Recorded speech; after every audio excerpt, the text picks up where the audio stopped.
Les réfugiés d'Extrême-Orient maintenant. Les Nations Unies, qui vont, vous le savez, organiser une conférence sur le sujet les 20 et 21 juillet, sont déjà parvenus à réinstaller près de 200 000 réfugiés, mais il faudrait doubler le nombre des places d'accueil définitif, a déclaré aujourd'hui à Genève Kurt Waldheim, le secrétaire général de l'ONU.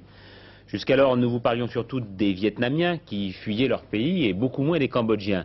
Et ce, tout simplement parce que nous avions beaucoup de mal à filmer au Cambodge. Et pourtant, il y a là-bas, à la frontière thaïlandaise, un drame qui se noue, qui est peut-être plus âpre encore que celui de Pulo Bidong. 42 000 Cambodgiens sont tout simplement menacés de mort parce que les Thaïlandais les ont refoulés et que pire, ils ont miné les routes qui les relient à leurs frontières. Ces hommes, ces femmes, ces enfants sont donc acculés à choisir entre les mines et le retour au pays qu'ils honnissent. Deux de nos reporters, Philippe de Dieuleveux et Antoine Vial, reviennent de là-bas et vous montrent pour la première fois ces images dramatiques. Un portail, des barbelés, des hommes, des femmes et des enfants. C'était hier.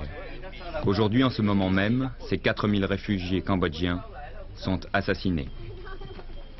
Parce qu'aucun pays ne s'est décidé à les accueillir, la Thaïlande les a repoussés sur la terre qu'ils avaient fui.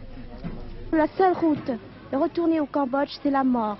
Il y avait une troupe de plus de 1500 personnes ont été renvoyées de la Thaïlande et ils ont été tous morts. À la traversée de la frontière, nous rencontrons seulement des squelettes, des ossements, des êtres humains sur la frontière. Et nous avons eu ici quelques sécurités, mais nous restons toujours soupçonnés, toujours très inquiets d'être transférés, d'être refoulés au Cambodge. Partir de la Thaïlande vers d'autres pays autres que le Cambodge, vers un autre pays.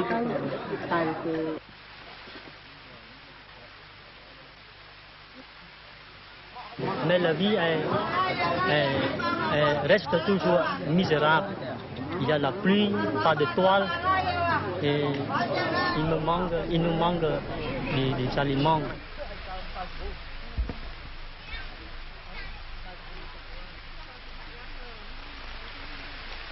Vide ce camp. Vide aujourd'hui comme une dizaine d'autres. 50 000 Cambodgiens qui ne nous demandaient que l'hospitalité.